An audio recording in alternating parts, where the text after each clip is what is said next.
Bismillahirrahmanirrahim. Assalamualaikum warahmatullahi wabarakatuh.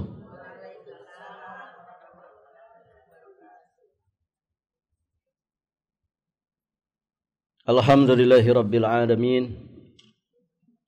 Wassalatu wassalamu ala ashrafil anbiya'i wa imamil mursalin, Nabiyyina Muhammadin alaihi afdalus salati wa atamut taslim, wa ala alihi wa ashabihi ajma'in, wa sallama tasliman mazidan ila yaumiddin, thumma amma ba'd. Allahumma inna nas'aluka ilman nafi'an wa rizqan tayyiban wa amalan mutaqabbala.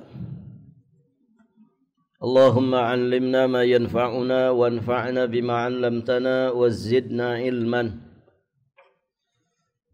Para hadirin, akhwat wa ummahat fillah, rahimani wa rahimakumullah. Berikutnya kita akan membahas surat Az-Zukhruf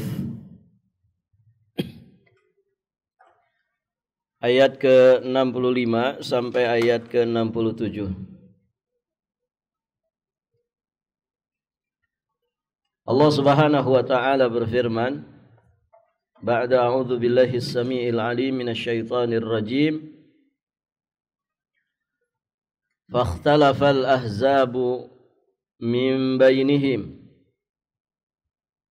fawailul lil ladzina zalamu min 'adzabi yaumin alim. Hal yanzuruna illa as-sa'ah an ta'tiyahum baghtatan wa hum la yash'urun. Al-akhillau yawma idzin ba'dhuhum li ba'din aduwwun illa al-muttaqin. Allah Subhanahu wa taala berfirman, maka berselisihlah golongan-golongan di antara mereka, lalu kecelakaan yang besarlah bagi orang-orang yang zalim, yakni berupa siksaan hari yang pedih, yakni hari kiamat. Mereka tidak menunggu kecuali kedatangan hari kiamat kepada mereka dengan tiba-tiba, sedang mereka tidak menyadarinya. Teman-teman akrab pada hari itu sebagiannya menjadi musuh bagi sebagian yang lain, kecuali orang-orang yang bertakwa. Ibu-ibu yang dirahmati Allah, kita akan ambil beberapa faidah dan pelajaran dari ayat-ayat yang mulia ini. Di ayat yang ke-65 di antara faidah ayat tersebut, ayat ini menggambarkan kepada kita betapa tajamnya perselisihan di kalangan Bani Israel tentang Nabiullah Isa alaihi salam, baik di masa beliau hidup dan juga setelah beliau dianggap sudah mati. Di masa Nabi Isa masih hidup, mereka berselisih. Ada yang menerima beliau sebagai nabi dan rasul, ada juga yang tidak mau menerimanya. Ada yang menerima beliau sebagai orang yang suci, ada juga yang menganggapnya anak dari hasil zina. Ini perselisihan yang begitu tajam semasa Nabi Isa masih hidup. Setelah kematiannya pun demikian, ya, setelah dianggap mati oleh mereka. Mereka juga berselisih. Ada yang memandangnya sebagai anak Tuhan, Bahkan ada yang memandangnya sebagai Tuhan itu sendiri. Ada juga yang mengatakan Thalithu Salasah. Isa itu 1 dari 3. 1 in 3. 3 in 1. 1 in 3 ya. 1 dari 3. Ya, Trinitas. Ada juga yang memandangnya manusia biasa yang diutus sebagai rasul. Barakallahu fikum. Nah, ini mereka sesama mereka juga berselisih. Fakhtalafal ahzab min bainihim. Taib, ibu-ibu yang dirahmati Allah. Kemudian Allah tegaskan, fawailul lilladzina zalamu min adzabi yaumin alim. Maka waillah yang akan didapatkan oleh orang-orang zalim berupa siksaan pada hari yang sangat pedih. Di sini ibu-ibu yang dirahmati Allah, ada ancaman dari Allah Subhanahu wa taala. Bagi siapa? Lilladzina zalamu, bagi orang-orang yang zalim, menempatkan sesuatu tidak pada tempatnya. Ada ancaman bagi mereka berupa wail. Wail itu kecelakaan, kebinasaan, penderitaan, kesengsaraan yang tidak ada batasannya. Nah, zalim, ya di antara zalim yang dimaksudkan di dalam ayat ini, mereka yang kemudian beranggapan tentang Nabi Isa alaihissalam dengan anggapan yang salah. Maka siapapun yang berpandangan salah tentang Nabiullah Isa alaihissalam, maka dia mendapatkan wail, mendapatkan kecelakaan, kebinasaan, penderitaan atau kesengsaraan berupa azab neraka yang sangat pedih di akhirat nanti. Maka berarti ayat ini, ibu-ibu yang dirahmati Allah, menjadi ancaman keras bagi Yahudi. Yahudi ini sangat merendahkan Nabiullah Isa alaihissalam. Ya kan? Mereka mengatakan Isa itu bukan nabi, bukan rasul, dia itu anak haram. Begitu bahasa mereka, anak dari hasil yang haram, anak zina. Wal iyadzu billah. Itu Yahudi. Juga ayat ini menjadi ancaman bagi Nasrani, karena sama, Nasrani juga demikian. Mereka yang ngaku-ngaku sebagai pengikut Nabi Isa, ternyata mereka ghulu kepada Nabi Isa, mengatakan Isa itu anak Tuhan, mengatakan Isa itu ya sebagai Tuhan itu sendiri, mengatakan Nabi Isa itu 1 dari 3. Kemudian juga ini merupakan ancaman keras bagi orang-orang musyrikin Mekah, karena mereka juga punya keyakinan yang salah tentang Nabi Isa. Apa keyakinan yang salah pada musyrikin tentang Nabi Isa, Ibu? Sudah dibahas kan di ayat-ayat sebelumnya. Apa, Bu? Ada yang masih ingat? Apa pandangan salah orang-orang musyrikin tentang Nabi Isa?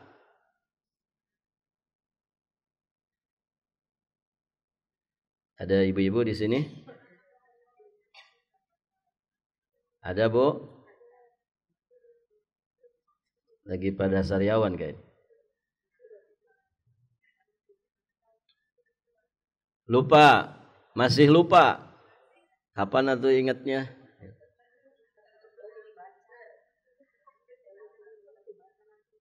Barakallahu fiik.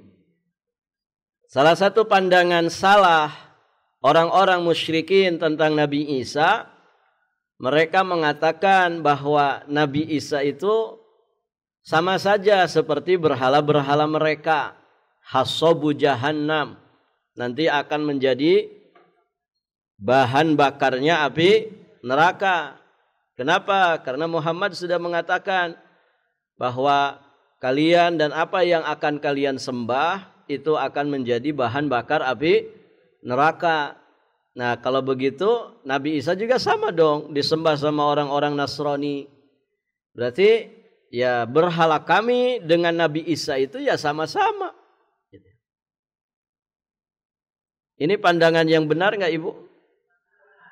Jelas salah. Nabi Isa itu Nabiullah, Rasul Allah, manusia yang mulia, diistimewakan oleh Allah dengan mukjizat. Beliau bukan manusia biasa. Sedangkan berhala itu benda mati yang disembah-sembah. Nah, itulah tauhid. Kalau Nabi Isa bukan tauhid. Nabi Isa dijadikan tauhid oleh sebagian para pengikutnya yang mengaku mengikut Nabi Isa. Jadi tidak sama, tidak bisa disamakan. Kemudian Nabi Isa juga tidak ridho dirinya disembah-sembah. Nanti di akhir zaman Nabiullah Isa alaihi salam itu akan turun. Nah, salah satu di antara misi beliau adalah mengingkari dan berlepas diri ya dari orang-orang yang menyembah dirinya. Beliau akan menghancurkan salib. Akan menghancurkan salib. Nah, ini bukti bahwasannya beliau bukan tauhid, tapi dijadikan tauhid oleh sebagian manusia.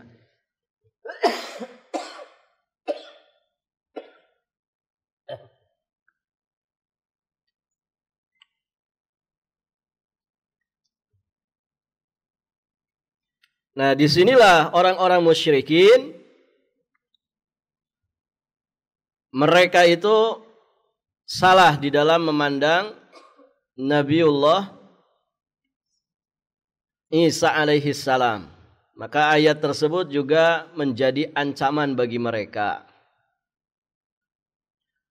Baik, ibu-ibu yang dirahmati Allah. Bisa dipahami, Bu? Masih ingat kan pembahasan itu kan? Ya, ingat karena sudah diingatkan. Nah, itulah pentingnya murojaah.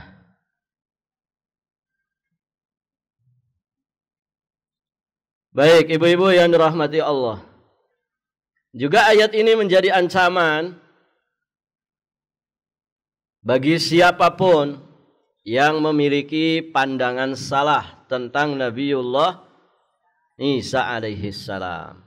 Kita walhamdulillah diberi petunjuk oleh Allah, diberi petunjuk oleh Rasulullah sallallahu alaihi wasallam supaya berpandangan dan berkeyakinan tidak dengan apa yang menjadi pandangan dan keyakinan Yahudi, Nasrani dan juga musyrikin tentang Nabi Isa ini. Kita meyakini beliau itu hamba Allah, nabi dan utusan Allah yang diberi mukjizat, yang diberi kitab namanya Injil.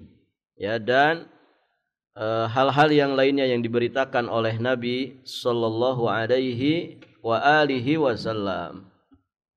Baik. Ibu-ibu yang dirahmati Allah, kita lanjut. Masuk ke ayat 66. Allah berfirman, hal yanzuruna illa sa'ata an ta'tiyahum baghtatan wa hum la yash'urun. Mereka tidak menunggu kecuali kedatangan hari kiamat kepada mereka dengan tiba-tiba, sedangkan mereka itu tidak menyadari. Baik. Penjelasan ayat ini dengan semua penyimpangan dan pembangkangan Bani Israel, apakah kemudian mereka itu tidak menyesal? Sampai kapan mereka itu seperti itu? Maka jika keadaan mereka terus-menerus seperti itu, ada di dalam penyimpangan dan pembangkangannya, berarti tidak ada yang mereka tunggu, melainkan kiamat yang datang secara tiba-tiba. Dalam keadaan mereka itu terlena dengan dunia dan sibuk dengan pertengkaran mereka. Nas'alullah al-afwa wal-afiyah, assalamah. Dan kiamat itu memang datangnya tiba-tiba. Kiamat yang paling dekat dengan kita apa, Bu? Kematian. Ada infonya enggak? Seminggu sebelum kita mati gitu? Atau 1 jam lah setidak-tidaknya. Sebentar lagi dijemput ya, siap-siap. Ada begitu, Bu? Tidak ada. Ya walaupun tanda-tandanya sudah ada gitu ya. Tapi hari haknya, jam haknya, menit detik haknya tidak tahu. Ya kalau tanda-tandanya sudah banyak kan Ibu? Ya kan? Gigi Ibu masih sempurna, Bu? Sudah pada permisi kan? Rambut berapa warna, Bu? 2. Dominan yang mana? Yang putih. Suka lupa-lupa enggak? Ya. Tadi kan ditanya masih lupa Ustadz. Nah, itu tanda-tanda itu. Dari ruang tengah ke dapur. Di dapur ngeblank. Tadi mau ngapain ya? Gitu. Pernah begitu, Bu? Ah, sering. Sudah deket kayaknya. Ya kan?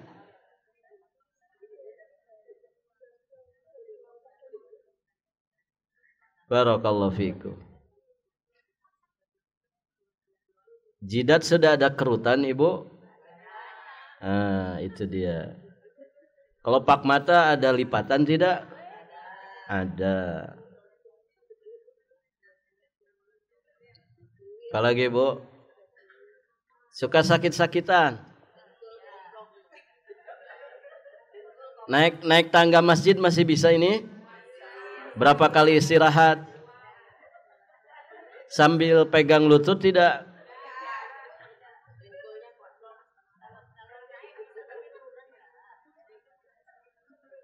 Nah itu. Maka hati-hati dengan yang disifati baghtah. Baghtah itu namanya tiba-tiba. Itulah kematian, kiamat yang sangat dekat dengan kita. Kiamat nanti hancurnya alam semesta ini juga demikian. Dan kalau kiamat kubro ini nggak ada orang selamat. Jadi bagaimana kalau diceritakan kemudian ada orang yang menyelamatkan diri satu rombongan pakai perahu? Ini hoax. Di beberapa ayat Allah sampaikan memang kiamat itu baghtah. Datang secara tiba-tiba. Ibu bisa baca di surat Al-An'am 31. Di surat Yusuf ayat 107. Asy-Syu'ara ayat 202. Ada di footnotes itu. Di ayat yang lain di surat Al-Anbiya ayat yang pertama Allah Subhanahu wa taala berfirman, "Iqtaraba lin-nas hisabuhum wa hum fi ghaflatin mu'ridun." Telah dekat kepada manusia hari menghisab segala amalan mereka. Wa hum fi ghaflatin mu'ridun, sedangkan mereka dalam keadaan lalai, lagi berpaling daripadanya. Ibu, semakin tua itu seharusnya semakin Semakin tua harusnya semakin lemah. Semakin tua seharusnya semakin mawas di diri. Jangan semakin tua semakin lalai. Ibu tahu perjalanan hidup Nabi? Semakin tua beliau semakin santai atau semakin gaspol? Oh, gaspol. Beliau diangkat jadi Rasul usia berapa? 40. Berdakwah, merintis dakwah di Mekah 13 tahun lamanya. Dengan beragam macam rintangan, tantangan, hambatan, ancaman, kecaman. Beliau hadapi semua. Itu di masa tua. Kemudian ada perintah berhijrah ke Madinah sekitar di usia 43 tahun. Karena beliau 13 tahun di Mekah. Taruhlah usia 44, beliau usia 54. Karena 13 tahun di Mekah. Taruhlah usia 53 atau 54, beliau diperintah untuk hijrah ke mana? Ke Madinah. Di Madinah santai atau malah lebih gaspol? Lebih gaspol, Ibu. Syariat jihad itu turun di Madinah hampir setiap tahun. Beliau berada di kota Madinah mengadakan yang namanya peperangan.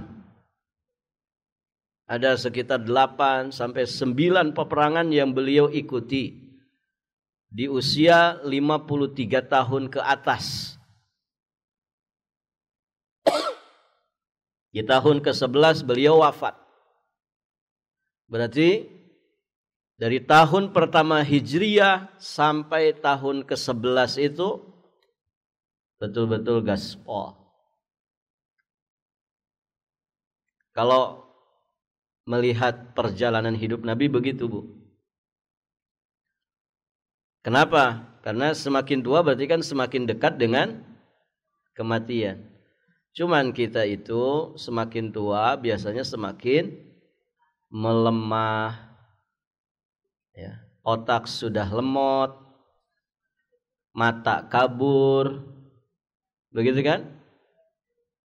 Hidung sudah ngawur penciumannya, mulut sudah ngelantur, kan begitu?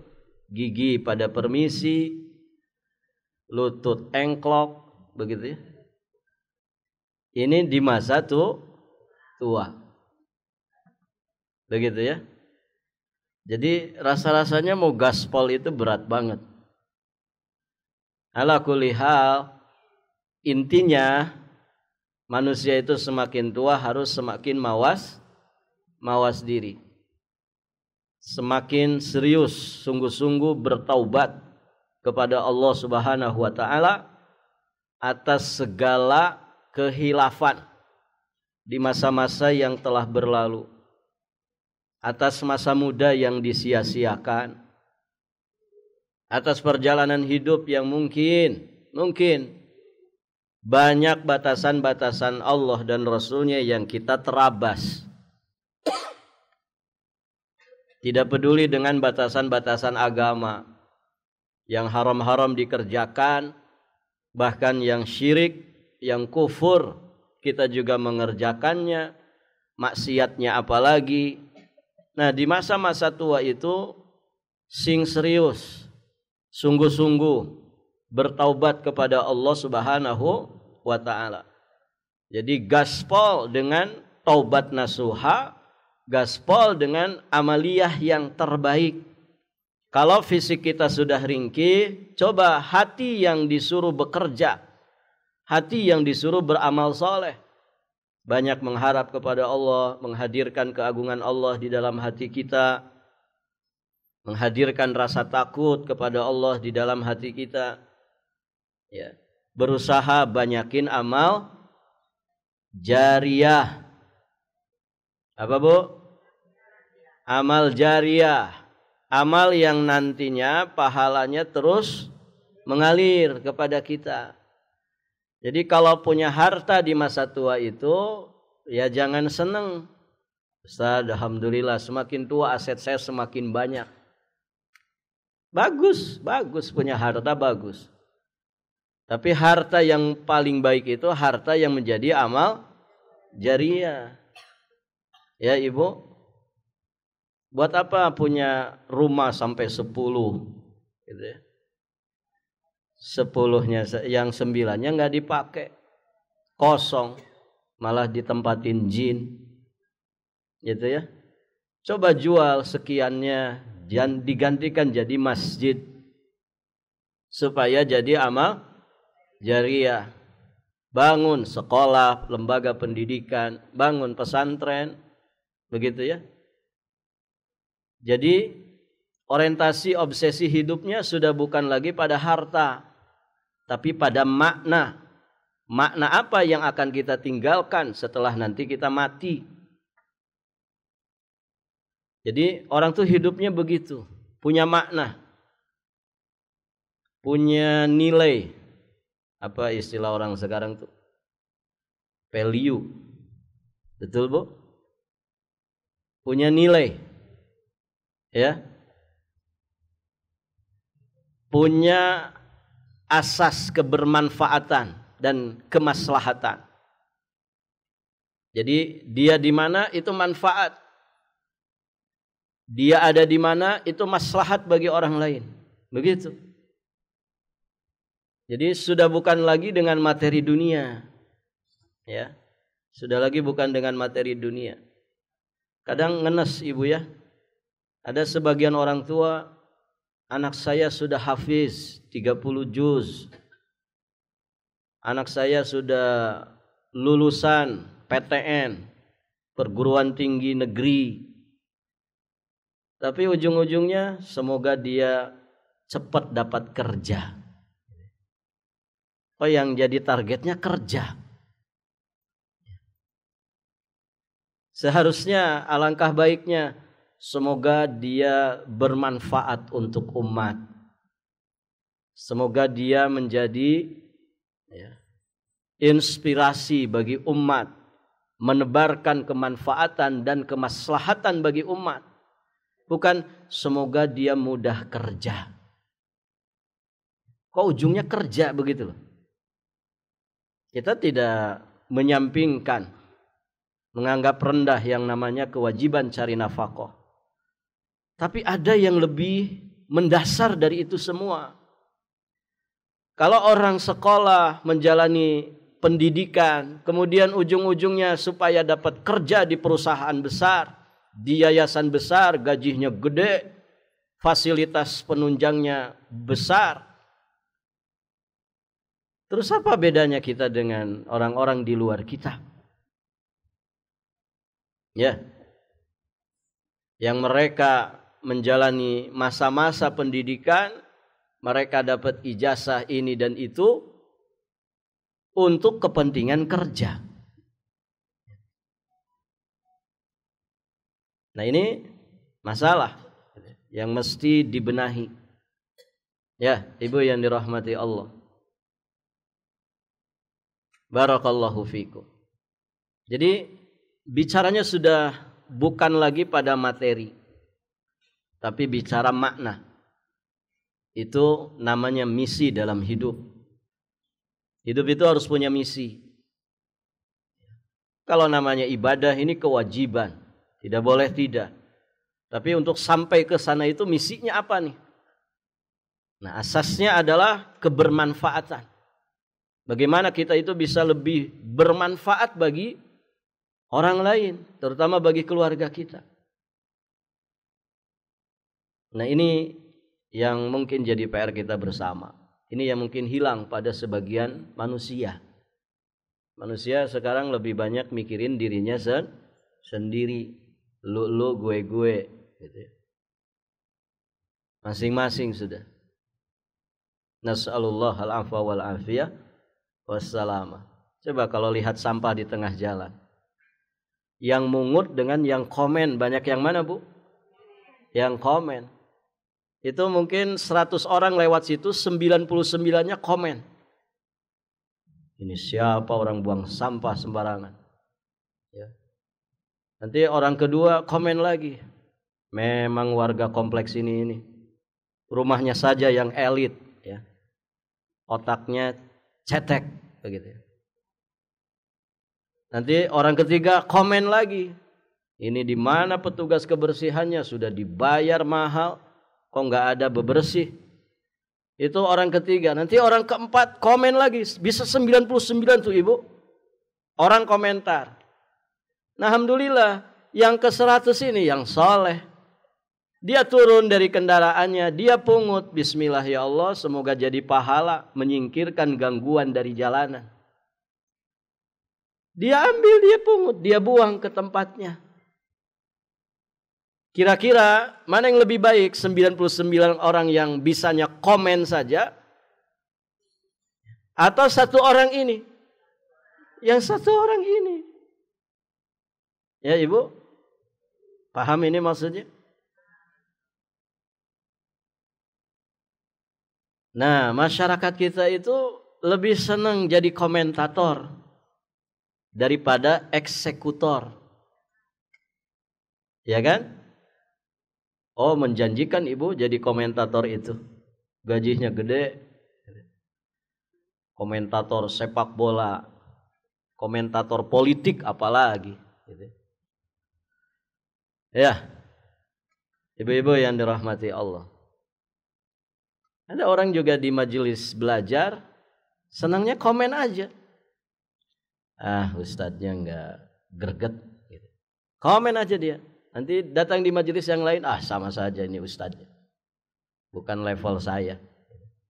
Nanti datang di majelis yang lain, ibu-ibu di sini ini ngaji-ngaji tapi pada ngobrol aja. Dia senangnya komen aja begitu. Segala sesuatu dikomentarin. Ibu yang dirahmati Allah. Jadi nilai-nilai ketakwaan itu bukan hanya di teori, di materi. Tapi bagaimana jadi tindakan nyata di dalam kehidupan. Ya kan? Maka disitulah kita diperintah untuk berlomba di dalam kebaikan. Fastabiqul khairat.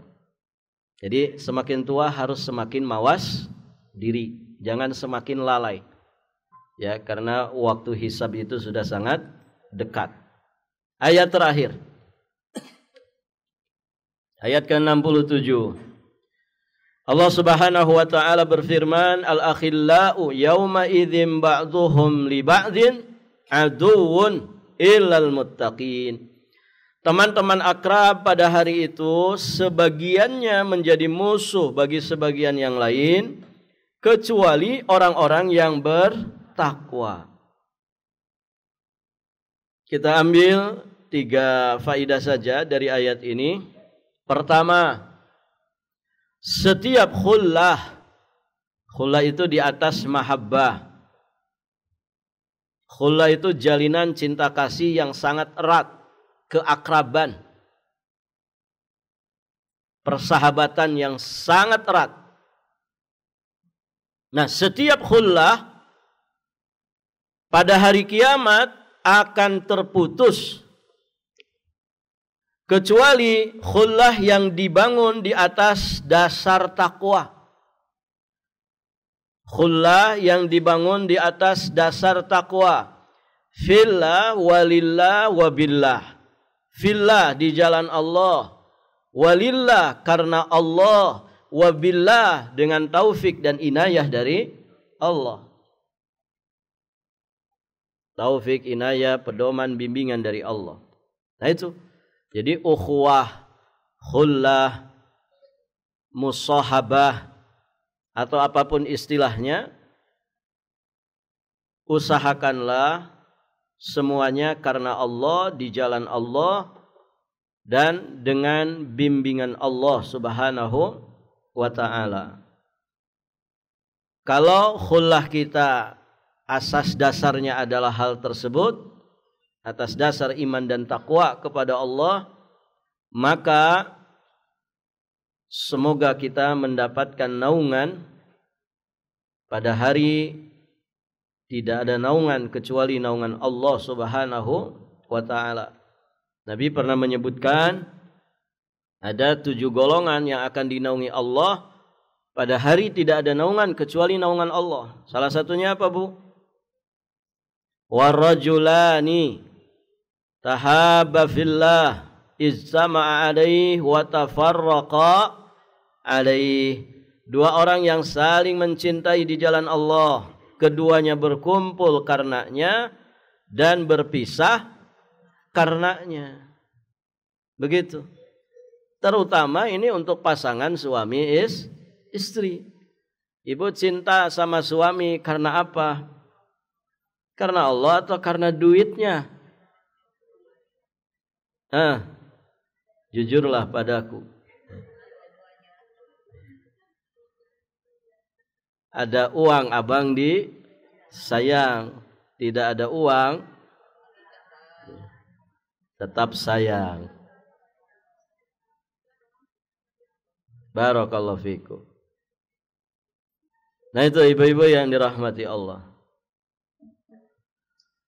Maka persahabatan dan hubungan akrab antara orang-orang kafir atau yang semisal dengan mereka, baik hubungan persahabatan yang terjadi di antara mereka maupun hubungan mereka dengan sesembahan yang mereka sembah selain Allah, semuanya itu akan berubah menjadi permusuhan dan mereka akan saling tuduh satu dengan yang lainnya.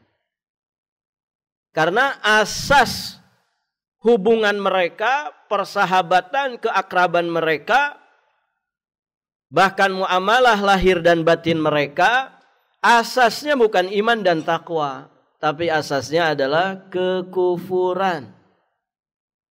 Maka semuanya berubah akan menjadi permusuhan dan mereka nanti akan saling tuduh menuduh satu dengan yang lainnya. Sebagaimana pernyataan Nabiullah Ibrahim alaihi salam yang Allah sebutkan di dalam firman-Nya di surat Al-Ankabut ayat 25. Wa qala innama takhadtum min dunillah awthanan mawaddata bainikum fil hayatid dunya thumma yawmal qiyamati yakfuru ba'dukum bi ba'd wa yal'anu ba'dukum ba'dha wa ma'wakumun nar wa ma lakum min nasirin. Dan Ibrahim berkata, sesungguhnya berhala-berhala yang kamu sembah selain Allah adalah untuk menciptakan perasaan kasih sayang di antara kamu dalam kehidupan dunia. Ya, sembah sungkem macam-macam ya, mempersembahkan segala sesuatunya kepada sesembahan-sesembahan. Gitu. Namun itu hanya terjadi di dunia. Kemudian nanti pada hari kiamat sebagian kamu mengingkari sebagian yang lain. Sebagian kamu juga melaknati sebagian yang lain dan tempat kembalimu adalah neraka dan sekali-kali tidak ada bagimu para penolong pun. Jadi saling tuduh nanti. Ini gara-gara kamu berhala, gitu ya. Saya akhirnya disiksa di neraka. Ya. Kata si berhala, EGP. Gitu. Emang gue pikirin. Gitu. Kenapa kamu nyembah-nyembah saya? Wong saya benda mati. Kan begitu. Ya kan Ibu? Saling tuduh. Ketemu setan, ini gara-gara kamu setan. Gitu ya. Kenapa kamu goda saya nih sampai saya disiksa di neraka? Kata setan juga sama, EGP. Ya. Emang gue pikirin. Sudah tahu saya ngajak kamu ke neraka, kenapa diikutin? Ya enak sih begitu. Ya itu salahnya sendiri kan begitu. Maka di surat Al-Hasyr ayat 16 Allah Subhanahu wa taala juga mengatakan, "Kamatsalis syaitan idz qala lil insani kfur Falamma kafara qala inni bari'um minka inni akhafullaha rabbal alamin. Bujukan orang-orang munafik itu adalah seperti bujukannya syaitan.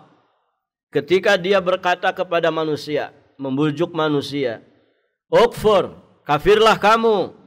Maka tatkala manusia itu telah kafir, dia berkata, setan kemudian berkata, "Sesungguhnya aku berlepas diri dari kamu, karena sesungguhnya aku takut kepada Allah Rabbul Alamin." Ya, Anda mau bertanggung jawab. Ya. Jadi setan menyesatkan manusia itu, nanti di akhirat dia tidak akan bertanggung jawab. Tidak akan bertanggung jawab. Ya. Sudah tahu kami itu kerjaannya menggoda kalian supaya kafir. Kenapa mau ikut-ikutan? Gitu. Ya salahkan dirimu sendiri. Fala yalumanna illa nafsak. Jangan kau celah kecuali dirimu sendiri. Kan tahu saya itu setan. Kenapa diikuti? Ya kan? Barakallahu fikum. Nanti setan berlepas diri. Artinya enggak bertanggung jawab. Ya, urus diri kalian masing-masing. Saya juga sama disiksa. Begitu. Dan itu sejatinya bagian dari siksa. Bagian dari siksaan. Ibu, ini orang dihukum dengan hukuman di satu tempat yang sama dengan siksaan yang sama.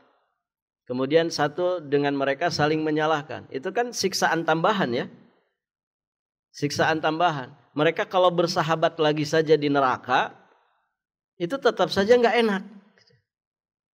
Wong bareng-bareng, damai-damai, tapi dalam keadaan semuanya disiksa, tetap aja nggak enak. Apalagi kalau satu dengan yang lain saling bertengkar, oh tambah nggak enak lagi. Ya. Tambah nggak enak lagi. Kita yang sedang damai begini ibu, tiba-tiba bertengkar, enak nggak? Nggak enak, ya kan? Ini sedang aman-aman aja nih lingkungan. Ketika misalkan waliyadzubillah, kita ada dalam satu penderitaan tertentu, bencana alam misalkan. Ini bencananya sudah siksa bagi kita. Nah, di dalam bencana itu, masyarakat malah pada bertengkar. Kira-kira ini siksaan tambahan bukan? Iya. Wong kalau mereka akur saja ketika terjadi penderitaan seperti itu enggak enak. Apalagi kalau mereka saling bertengkar. Nauzubillah. Taib. Yang kedua, ayat ini merupakan penjelasan tentang keutamaan takwa.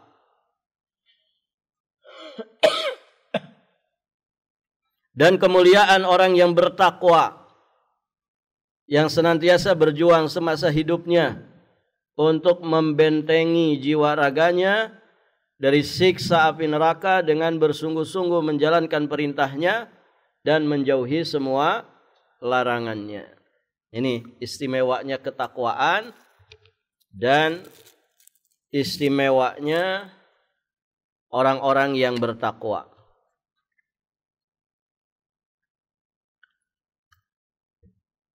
Mereka nanti akan dikumpulkan bersama juga dengan orang-orang yang bertakwa. Pelajaran berikutnya, hendaklah kita selektif dalam memilih dan mencari sahabat. Orang sekarang istilahnya bestie. Bestian itu ibu dengan yang soleh. Jangan bestian dengan yang baperan. Jangan bestian dengan yang perhitungan. Jangan bestian dengan yang kepoan. Gitu ya. Jangan bestian dengan orang yang cerewet, bawel, comel. Ya. Jangan bestian dengan orang yang baperan. Bestian itu dengan teman-teman yang soleh dan solehah. Ya ibu. Walaupun tentu tidak mudah ya. Punya sahabat seia sekata, ringan sama dijinjing, berat sama dipikul.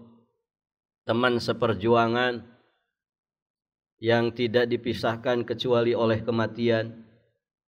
Nah, ini berat, apalagi di masa-masa ini.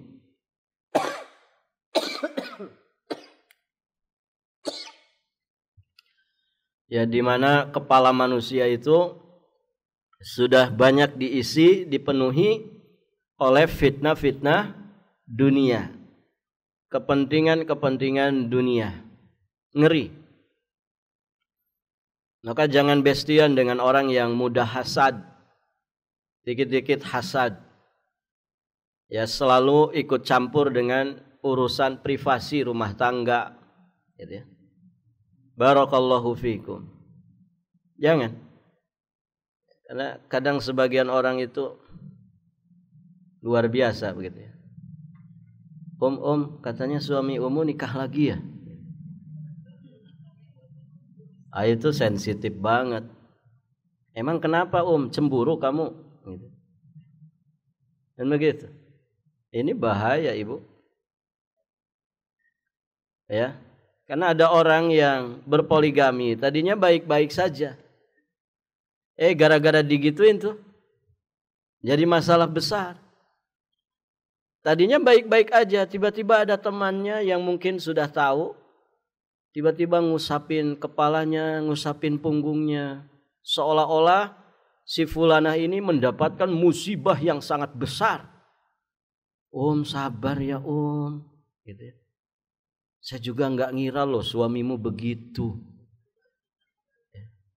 Jadi disangkanya suaminya itu habis melakukan dosa paling besar. Padahal anteng-anteng aja itu. Anteng-anteng aja. Tapi digitukan ya si perempuannya, ya perempuan itu kan makhluk halus. Kalau digitukan ya akhirnya tersentuh juga. Oh iya ya. Emang kurang ajar suami saya itu. Tadinya baik-baik aja ibu. Ya. Ini gara-gara teman-teman yang comel, bawel, kepoan. Ya. Bahaya itu. Pengaruh teman itu bahaya. Ya. Dan ngeri loh ibu. Kalau ada rumah tangga jadi bermasalah gara-gara kita kena nggak dosanya? Kena itu. Jangan dianggap enteng itu.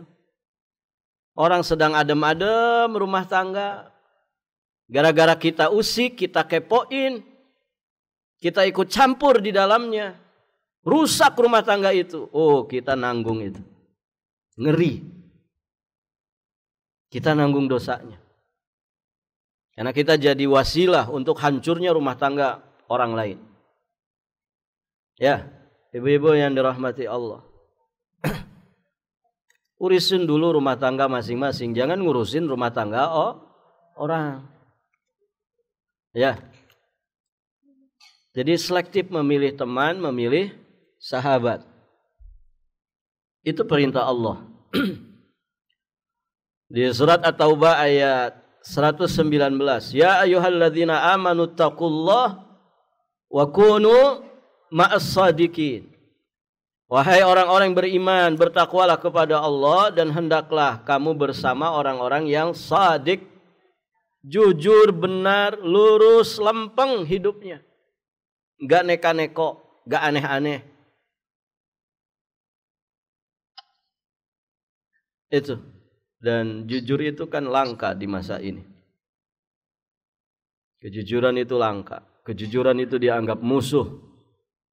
Ancaman besar.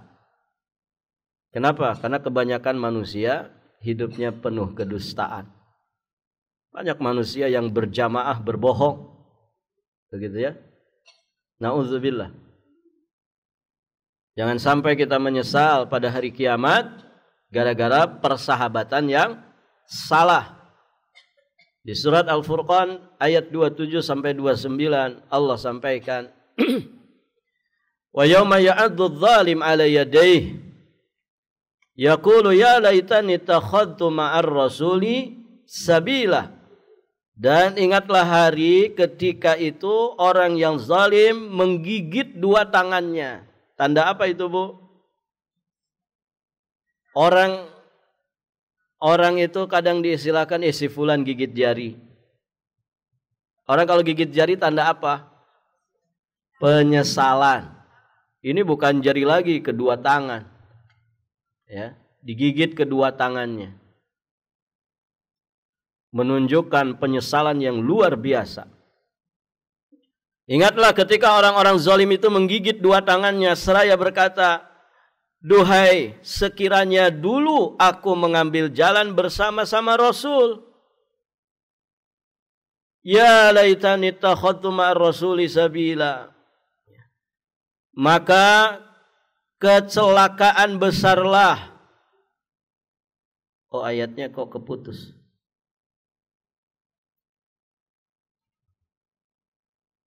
Iya, ayatnya itu kurang, Ibu. Ayat itu ayat 27 saja. Ayat 28, 29-nya tidak ketulis. Tapi terjemahannya ada situ ya. Coba lihat. Surat apa tadi? Al-Furqan. Ayat 27 ya. Di ayat ke-28-nya ya laitani ya wailata laitani lam attakhid fulanan khalila. Ya wailata, duhai celakanya aku. Laitani lam attakhid fulanan khalila. Sekiranya dulu aku tidak menjadikan si fulan sebagai teman akrabku. Kenapa memang? Laqad adallani 'anidz dzikri ba'da idz ja'ani wa kana asyaitanu lil insani khadzula.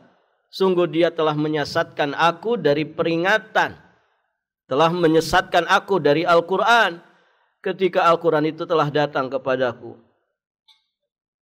Wa kana asyaitanu lil insani khadzula, dan setan itu memang pengkhianat manusia. Nah itu ibu-ibu yang dirahmati Allah.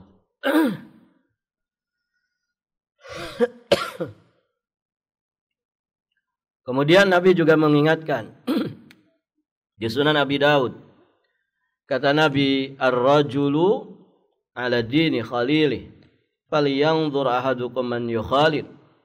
Seorang itu mengikuti din, mengikuti agama, tabiat dan juga akhlak kawan dekatnya.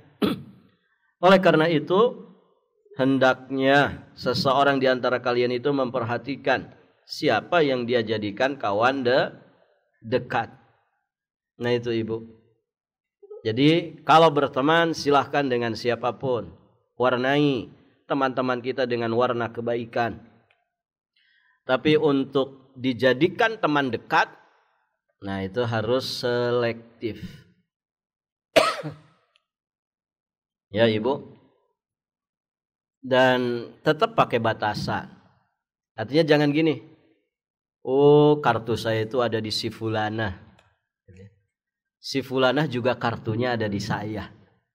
Anda boleh sampai begitu. Ya. Hitam putihnya si Fulanah itu ada di saya. Nah itu tidak boleh begitu. Kalau begitu kan berarti sudah tidak pakai batasan. Ya. Kalau orang itu tahu kartu berarti tahu daleman, kan begitu. Nah itu jangan sampai begitu. Harus tetap pakai batasan. Ya.